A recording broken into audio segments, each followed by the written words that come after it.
of round number 4. Drick is simply the better guy. They're just the more well-rounded guy.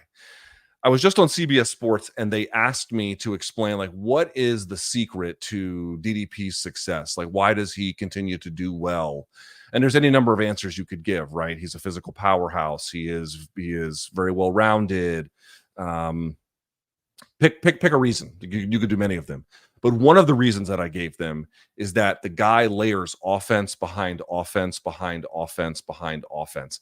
And some of it works. A lot of it doesn't. There were some of the takedowns you saw in the middle of the cage today that weren't that great. He did have some of the takedowns, I think, in round 2. He had a nice, strong opportunity there, got mount briefly, or kind of like three-quarter mount.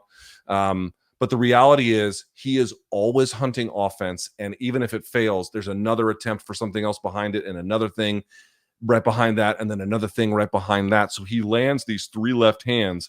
He gets the body lock. And we've talked about this from the Whittaker fight, as well as to an extent, even the fight with Darren Till, right? Where he gets the headlock, and it's not like he throws the guy completely over, and it's a clean takedown. No.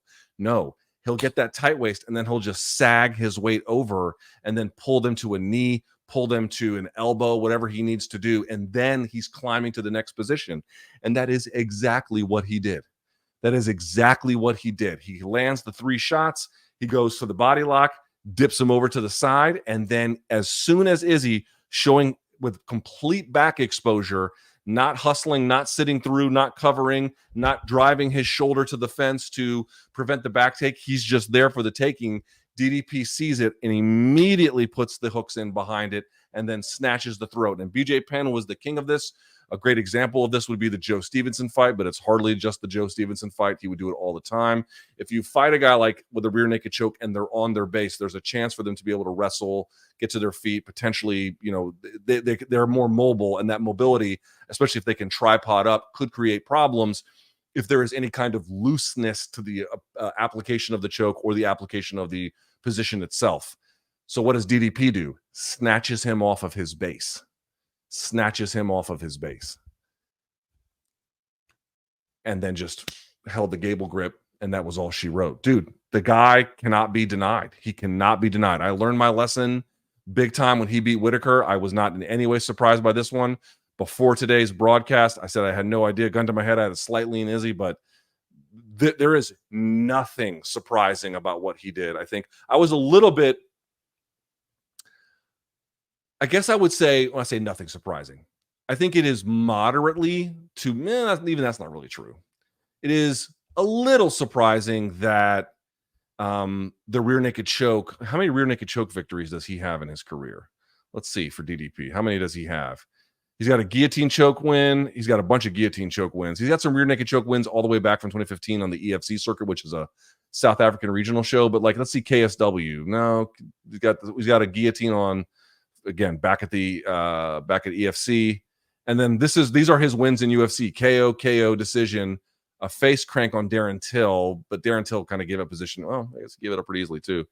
TKO decision, split one against Strickland, and now this one, the face crank. They're calling it a face crank. It's also a rear naked choke, but you can get your face cranked and it can be a rear naked choke at the same time, depending on how it's applied.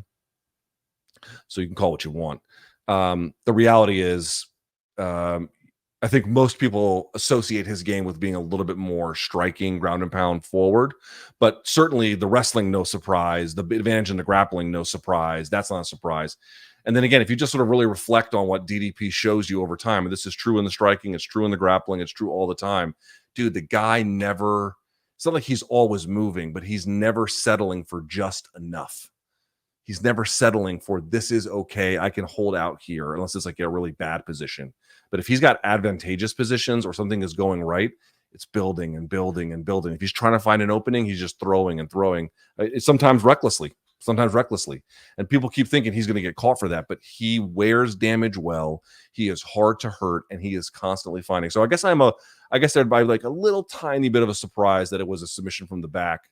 But given the way he applied it, that should not be really surprising at this point either. If you're good enough to drag a guy down by sagging his weight over to a knee, and then they are undisciplined with their defensive priorities, and you hop on the back and then you sink in the choke, dude, that's high level shit.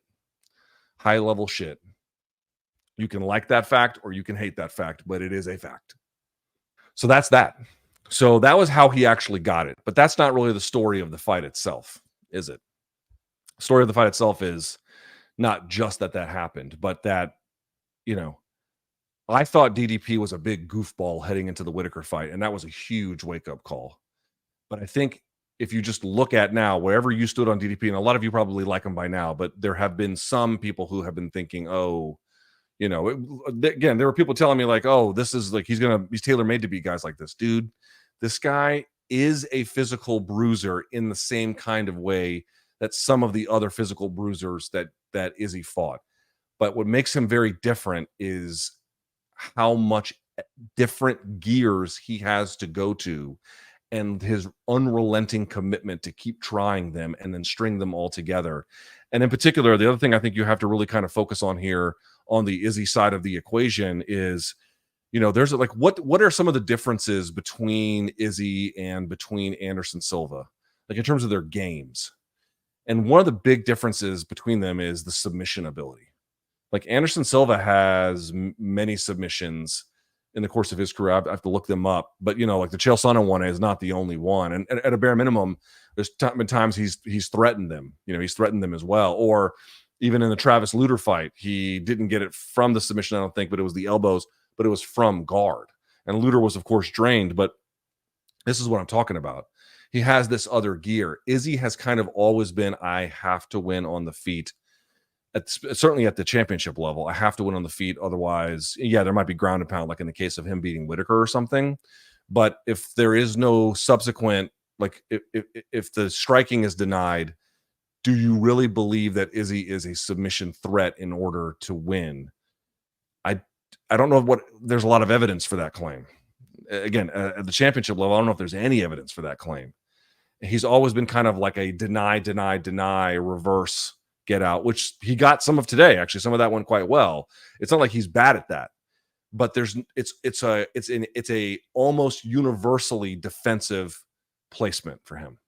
There's like not much real offense from there. Again, you can reverse and then he's pounding on DDP for a little bit, but DDP at that point is scrambling, so you're not getting a whole lot. It was physical opportunism, just absolutely finding a way. And dude, this is what great fighters do, man. We talk about it all the freaking time on this channel. Great fighters make other fighters make mistakes. And he sagged them. And you could say, well, did he make him make the mistake where to not have the defensive awareness? I don't know. But the fact that he pounded on him, dragged him, and there was this momentary lapse, like, yeah, I kind of do feel like you should credit DDP with that. Put him in a position where he wasn't able to instinctively go to his defensive system. It wasn't able to instinctively go to his defensive positions and rehearsals that he had done for these. And DDP was able to act on instinct and then snatch the throat or the face crank, whatever they're calling it. Dude, that is big boy shit. You just got to give it to him. You just got to give it to him. Like, that's, I don't know what else to say. Like, it is not hard for me to and it should not be hard for anybody to compliment that effort. At times, does it look goofy? Yeah, at times it does. At times, does it fail badly? At times it does. But he is nothing if not perseverant, and he is nothing. And then the fact that he has multiple ways, DDP, to win fights is really what elevated him here. It's what took him to the next level. Could he have won that on the feet? Yes. Yes, he could have. I don't know how likely that would have been. Could have done it. Want to be clear. But I think we could all agree that would have been a harder road to go down, right? Imagine if he could not have gotten that takedown and then there was no takedown coming in the fifth. He just had to slug it out with Izzy. Could he have won that? Absolutely. But you would definitely like Izzy's chances a whole lot more in that scenario than you would otherwise. So what does he do? He mixes it up, and he's a fucking physical beast. How many times have you seen him wrap up a guy and then just sag him down to where he's going? And then, by the way, I think he's cleaned up a lot of his grappling. I mean, some of that he had one takedown, and like I think the third that didn't go great. It looks pretty bad. But in general, like now he had that Tozy pass, the Sao Paulo pass he did on Robert Whittaker, and now he had this from the back. Like, dude, he's very well rounded, and he has a physical style at all times. As I mentioned, offense behind offense behind offense. He's a beast. He is hard to deal with. And I will say this too. You know what really kind of impresses me? People talk about, and I did it too. I made this mistake. People talk about DDP in this way where they'll see him. Does he throw lunging shots and then lose his balance sometimes? Yes. You saw that tonight. Like, he does do that. However, I will say this. He is eligible to be hit there, but you'll notice it doesn't happen all that often because guys are usually not in position to hit him back, or they're reluctant to even try in some of those scenarios. And so the vulnerability is a little bit overstated. Secondly, how many times were these guys throwing head kicks at each other? And DDP, Izzy too, both of them were very good, but I'm talking about DDP here. DDP's defense is fucking good. His hands are always high. It does create some vulnerability to the body, and that was having an effect for Izzy. But the overall body of work, would you say that DDP had good defense overall in this contest? Yes. Yes, of course. Of course he did. Great defense. It kept him in this. It kept Izzy at bay in terms of getting his best stuff off to a huge extent. I mean, obviously he was wrestling in the second and then part of the fourth, and Izzy was doing well in the third, but in the first, like, it was hard for him to get anything really going. So absolutely, like, this is what I mean about Dricus. People, me included, at times, they'll see him stumbling or off balance with some of this stuff. But how often do you see anybody make him pay for that? That's the key. How often do you see people make him pay for mistakes?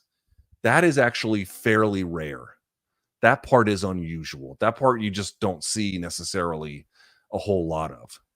So, as I mentioned, the layers of DDP's game, in addition to the offensive urgency and the way in which he can layer it,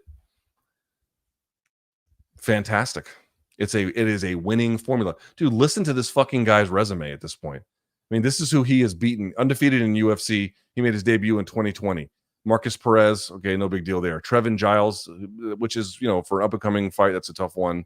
Brad Tavares, Darren Till, and by the way, he KO'd Marcus Perez, KO'd Trevin Giles, decision Brad Tavares, submitted Darren Till, let's see, KO'd Derek Brunson, KO'd Robert Whittaker, tooth and nail with Sean Strickland. Overtime, I thought Strickland won that one, but certainly he was very competitive.